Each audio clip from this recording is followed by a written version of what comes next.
Well, welcome back. And here we are. Woohoo! Man, that's all the excitement I can muster. Just kidding. How you doing, Presley? If anyone has to take over for Captain Anderson, I'm glad it's you. I'm not sure about having non-humans on our ship, though. What a dick. You got me? I'm in charge here, Presley. I decide if we have non-humans on this vessel. Yes, ma'am. Understood, ma'am. That's right. Snap 2, buddy. How did you end up assigned to the Normandy? I signed up with the Alliance as a navigator right out of school, following in my grandfather's footsteps, I guess. My first posting was on the Agincourt. We were at Elysium during the Skillian Blitz. A massive fleet of alien raiders hit the colony, trying to wipe it out. They had the numbers, but their ships were no match for an Alliance frigate. It was a slaughter. We couldn't even keep track of how many ships they lost. How'd you end up on the Normandy? I got my officer's commission after Elysium. Must have made an impression on the right people. Captain asked for me when he was picking his crew. Okay. Speak freely, Presley. I want to know if you have a problem with Did I non-humans. just tell you to stow it? It's not that, Commander. Humanity has always handled its own problems. Saren attacked one of our colonies. We should be the ones to stop him. We don't need their help. Well, let's make this clear. This is bigger than humanity. Saren's a threat to every species in the galaxy, and I'll welcome anyone who wants to help me bring him down. I guess so. Maybe I'm just stuck in the old ways of thinking. But don't worry, Commander. This won't be a problem. Damn straight it won't. Okay. Carry on, Presley. Yes, ma'am. Love the belt buckle. See if I can get here so you can see it. What are those textures? Right. Check on Joker. I think I've talked to him more than I needed to, but we'll just make sure. Commander, something you need? Yep, nothing new. I have to go. All right, see you. Alright, see ya.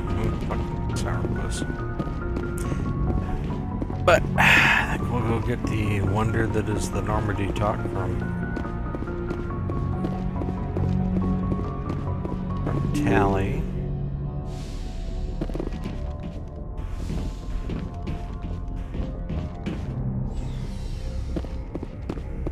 Yeah, let's go down the bottom first.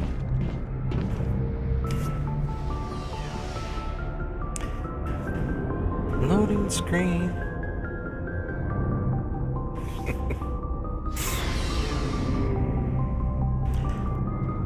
The whole gang's here.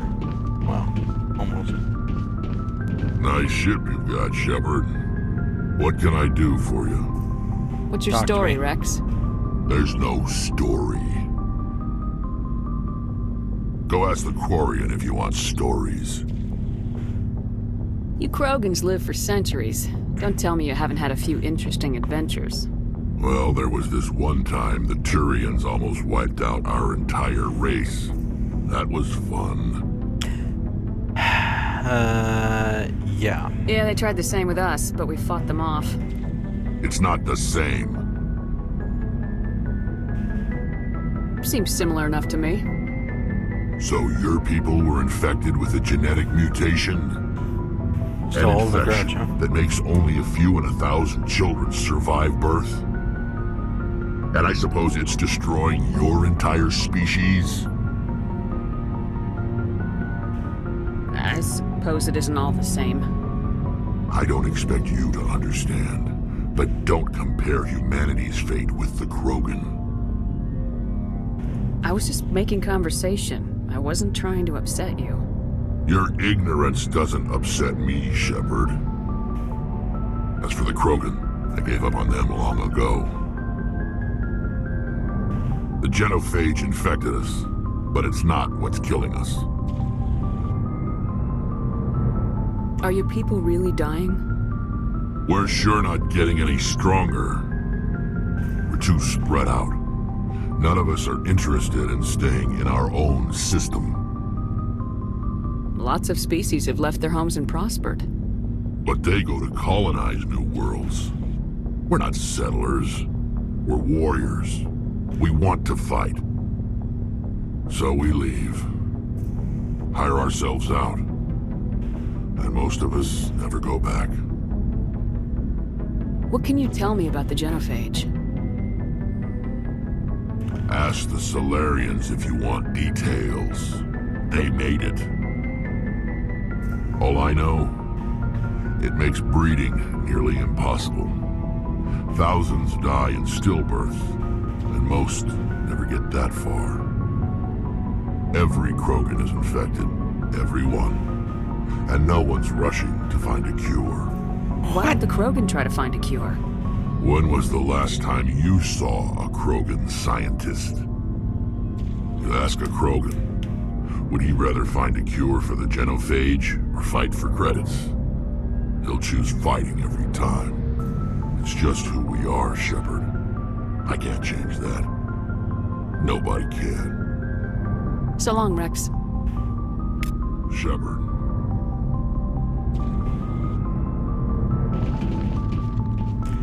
Change squad members' equipment. Yeah. Do I have anything to change right now? Commander? What's your opinion of the last mission? Kinda wish you'd got there sooner, Commander. No offense, I appreciate the rescue. I just wish... Did we try and get there sooner?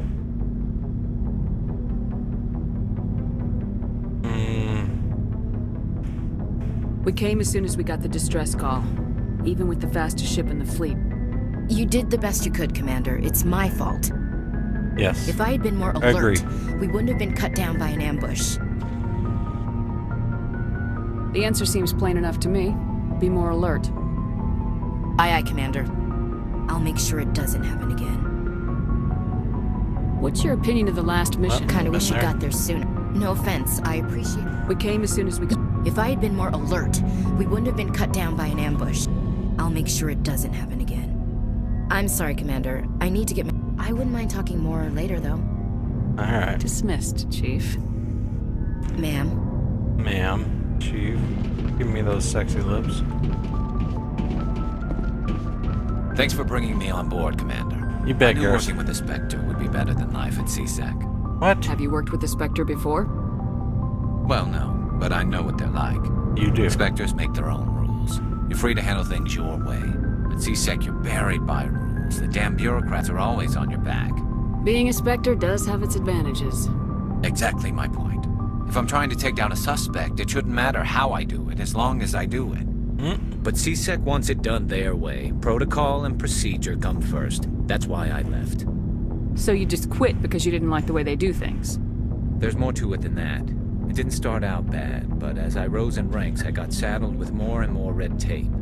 CSEC's handling of Saren was typical. I just couldn't take it anymore. I hate leaving. You did the right thing. Life's too short to sit around waiting for things to happen. Yeah, you're probably right. Either way, I fuck plan to you make up. the most of this. And without CSEC headquarters looking over my shoulder, well, maybe I can get the job done my way for a change. As long as you do your job well, you're free to go about your business as you see fit. Thank you, Commander.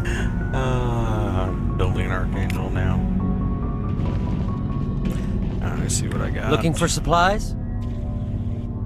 Yes. Let's see what you got. You bet, Commander. Do you have anything to sell you? Fusion explosion.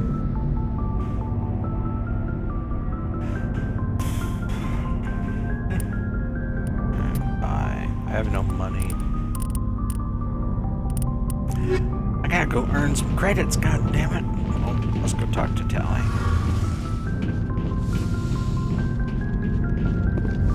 Oh, and him too, I guess. Hey, Commander, you know that Quarian Tally? She's been spending all her time down here asking me about our engines. I'll tell her to leave you alone.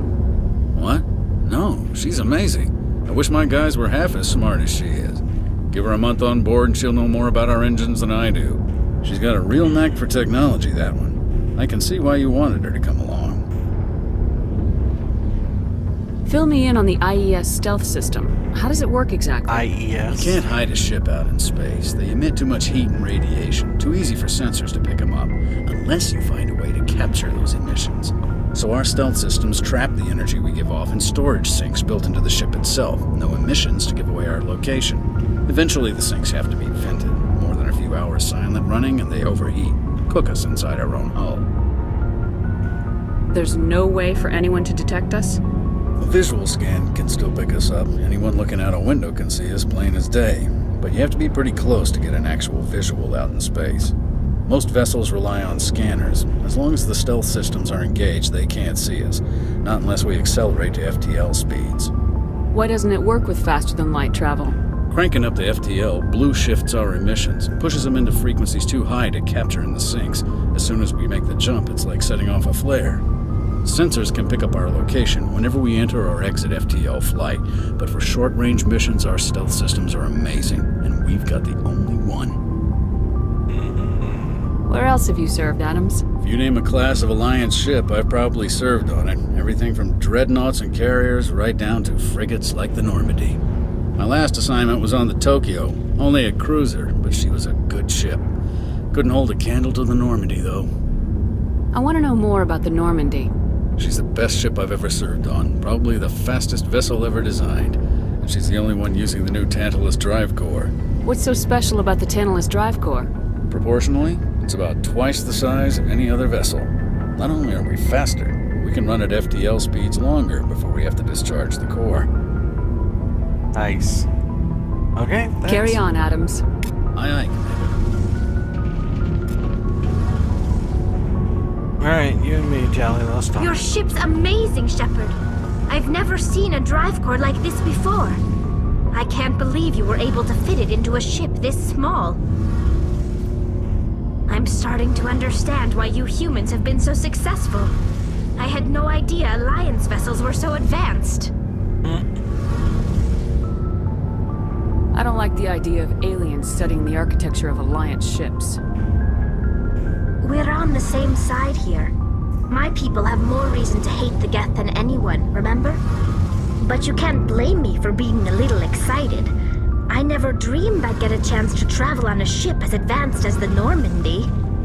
I had no idea you found ship technology so interesting. It comes with being a Quarian. The migrant fleet is the key to the survival of my people. Ships are our most valuable resource. But we don't have anything like this. We make do with cast-offs and second-hand equipment. We just try to keep them running for as long as we can. Some of the fleet's larger vessels date all the way back to our original flight from the Geth. I can't believe your fleet's still using ships that are 3 centuries old. They're constantly being repaired, modified, and refitted. They aren't pretty, but they work. Mostly. We've tried to make ourselves as independent as possible on the flotilla. Grow our own food, mine, and process our own fuel. But some things we just can't make on our own. A patch to maintain the hull integrity requires raw materials we just don't have. That's why our pilgrimages are so important. Tell me about your people.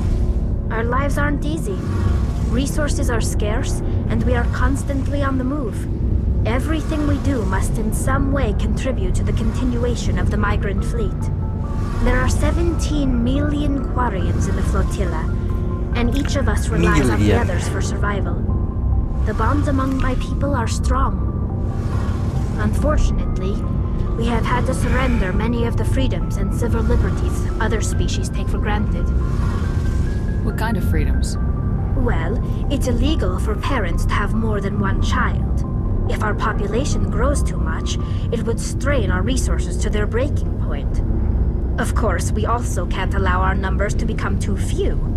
If our population is in decline, the rule against single births is temporarily repealed. In extreme cases of population decline, incentives are even offered to encourage multiple births, though the Conclave hasn't had to take such measures in nearly a century. That's your government. The Conclave is our civilian branch of government. Each ship can elect a representative to serve on the Conclave and make decisions that affect the fleet as a whole. On matters that affect an individual ship, however, the captain has the final say. It's a tradition that dates back to the early days, when the fleet was governed by martial law. Fortunately, most captains nowadays are smart enough to have an elected council from their crew to give them advice and guidance. So the ultimate power rests with elected officials? In practice, the Conclave and the respective council for each ship tend to set the rules that govern our daily lives. But in theory, we are still under military jurisdiction. The 5 top-ranking military officials in the fleet serve on the Admiralty Board. These 5 have the power to overrule any decision by the Conclave in case of emergency. To do so requires unanimous agreement among the Admiralty, and they can only do this once. After that, the entire board must resign their posts. It's a safeguard that served us well. In nearly 3 centuries, the Admiralty Board has only overruled the Conclave 4 times. Oh, and my daddy's on the board. I want to know more about the Geth. I doubt I can tell you anything you don't already know. It's been almost 3 centuries since they drove my people into exile. All I know is the story of their origins. What they were when we created them, and how they turned on us. Oh, do tell. Interesting. The Geth were originally created to serve as an automated manual labor force. Initially, their intelligence was as limited as any VI. Over time, we made small modifications to their programming to allow them to perform more varied and complex tasks, bringing them closer and closer to true AI status. How come the council didn't step in and stop you? This wasn't true AI research. We may have been skirting the bounds of the law, but we never did anything that was actually illegal. The changes were so insignificant, so gradual, that we were able to control them. Or so we thought. But one thing we underestimated was the power of the neural network. 1 million Geth thinking simultaneously created an inherently unstable matrix. So the Geth share brain power? Many of the Geth's logic systems were designed to work in concert with other nearby Geth. Basically, the more of them you have in the group, the smarter they are. So there's some sort of group consciousness? No, nothing like that. They cannot share sensory data or information. Their programming cannot handle that much simultaneous input. Each Geth maintains an individual awareness and identity. The neural network only operates on a process-based level. It's basically the synthetic equivalent of a subconscious. But when they're in close proximity, they can coordinate low-level functional processes, freeing up more capacity for original or independent thought. That doesn't make any sense. I'm probably oversimplifying. The Geth are incredibly advanced and complex creations. All you need to know is that they get smarter when they gather in large numbers. As we built more and more Geth, their effective intelligence became more sophisticated, more abstract. One day, a Geth began to ask its Quarian overseer questions about the nature of its existence. Legion! Am I alive? Why am I here? What is my purpose? As you can imagine, this caused a near panic among my people. I don't see what's so bad about those questions. The Geth were created to engage in mundane, repetitive, or dangerous manual labor. That's fine for machines, but it won't satisfy a sentient being for long. The Geth were showing signs of rudimentary self-awareness and independent thought. If the Geth were intelligent, then we were essentially using them as slaves. It was inevitable the newly sentient Geth would rebel against their situation. Why? We knew they would rise up against us, so we acted first. A general order went out across all Quarian-controlled systems to permanently deactivate all Geth. The Geth responded to this order violently. You didn't really think they'd just let you destroy them without a fight, did you? The hope was that most of the Geth would still be little more than machines, incapable of organized resistance. But they had progressed much further than anyone anticipated. The war was long and bloody. Millions upon millions of Quarians died at their hands. In the end, we were forced to flee our own homeworld. We feared the Geth would pursue us, but they never came beyond the Veil. Now we drift through space, exile searching for a way to reclaim what was once ours. want to know more about the pilgrimage. When my people reach maturity, we leave our birth ships and seek acceptance with a new crew. It's necessary to maintain genetic diversity among the fleet. But no ship wants to accept someone who will be a burden on them. So, to prove our worth, we embark on a pilgrimage. We set out alone, leaving the flotilla and our families behind us. We only return once we have found something of value we can bring back to the fleet. This is presented as a gift to the captain of the respective ship we wish to join. If the gift is accepted, we are welcomed into the crew. I can't believe they just send you off alone. It's not like they just cast us out. Before we leave, we are given lessons in how to survive outside the flotilla, and given gifts to help us on our journey. We also receive implants to fight off sickness and disease. Generations of living in an isolated and highly controlled environment have left our immune systems weaker than most. By the time we leave the fleet, we are well equipped for the pilgrimage. This is a rite of passage for all Quarians. If it were dangerous, our numbers would suffer. Virtually every pilgrimage ends with a triumphant return and the ritual presentation of the gift to one of the fleet's captains. Can a captain choose to reject the gift? That doesn't happen often. Most captains are eager to increase the size of their crew. It increases their own standing in our society. Even when a gift is not particularly valuable, the captain usually accepts it out of a sense of tradition. However, there is a stigma to presenting a substandard gift. It's not the best way to make a good impression on a new community. Most pilgrims don't return until they find something worthwhile. Right. I want to talk about something else. Like what? Like me leaving. I should go. See you later. Oof. Well, this got some EP. Because that was a long talk. Alright.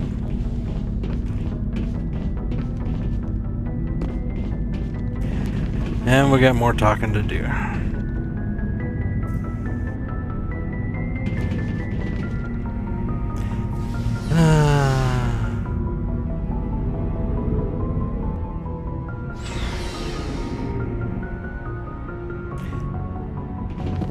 But we can do that after we get to the next planet.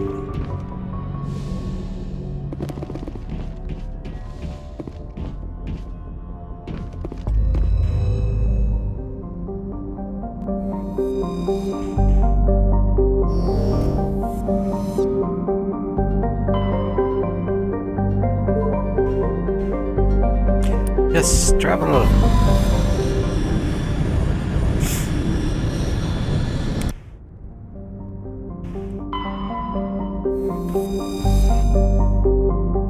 Yeah, look at it. Alright, so we'll start cross line.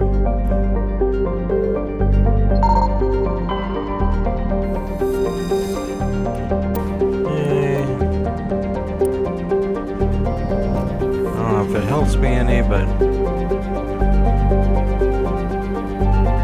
you know, other than getting the achievement. There. Ooh, look at this place. Yep, we'll come back to you.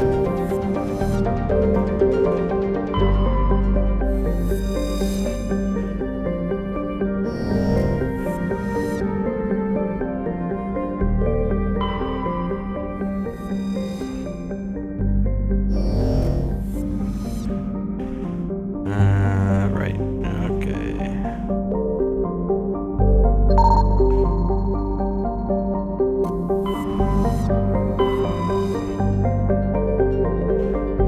Wrong button. Carbon rich.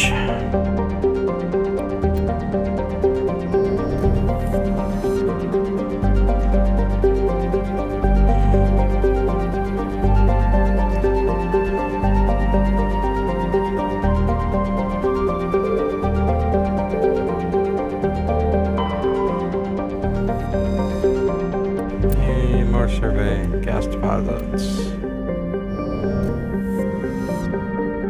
You, Therum.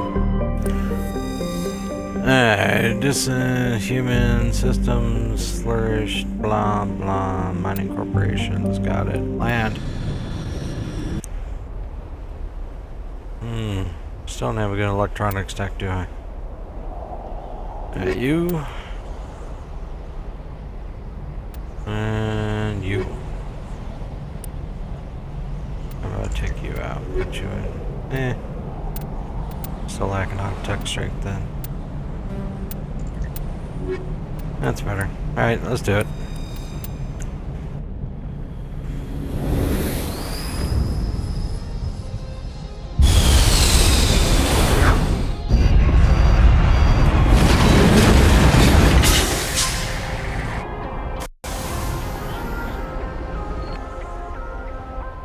No.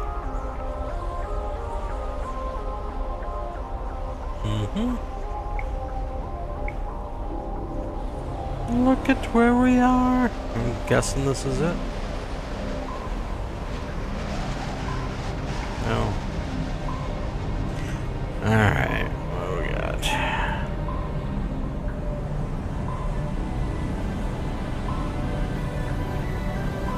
Commander, I'm picking up some strange readings.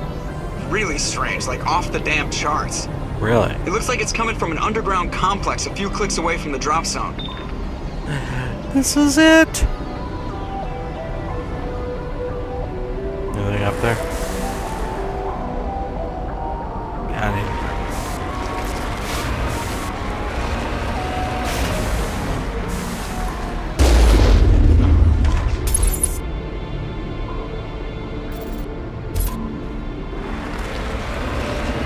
I need to practice driving.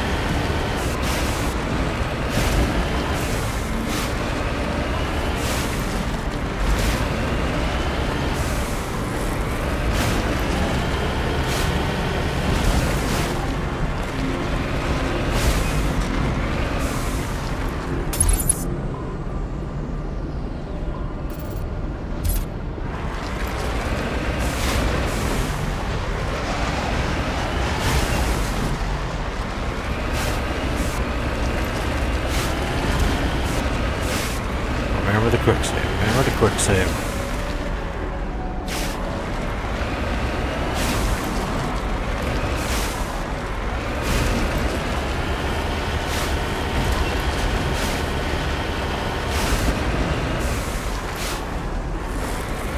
This is next hill.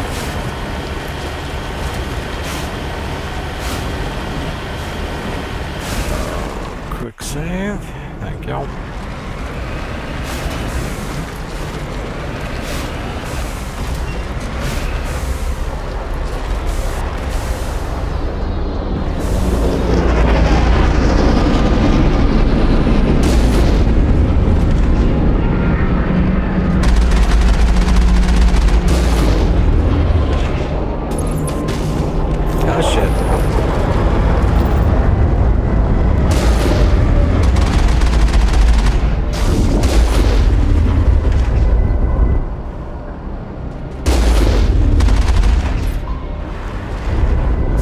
Haha, you missed me.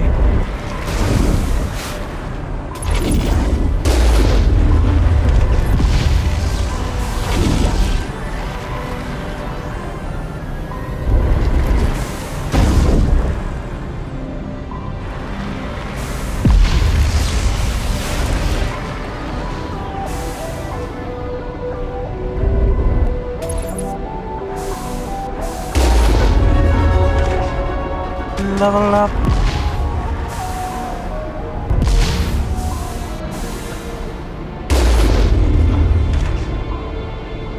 Nice.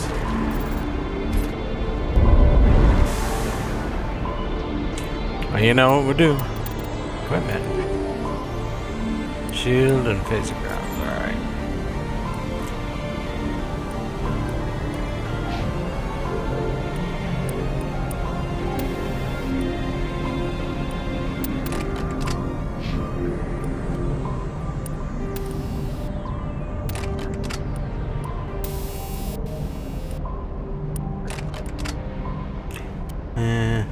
Nothing there. Let's see. What else? Oh, no. Level up!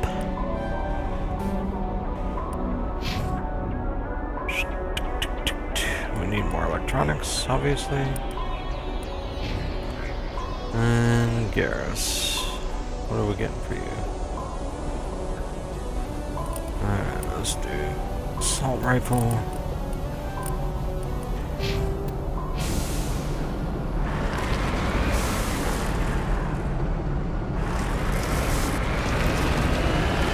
No, so we don't have to do that again. Oh, guess the fight's still going on.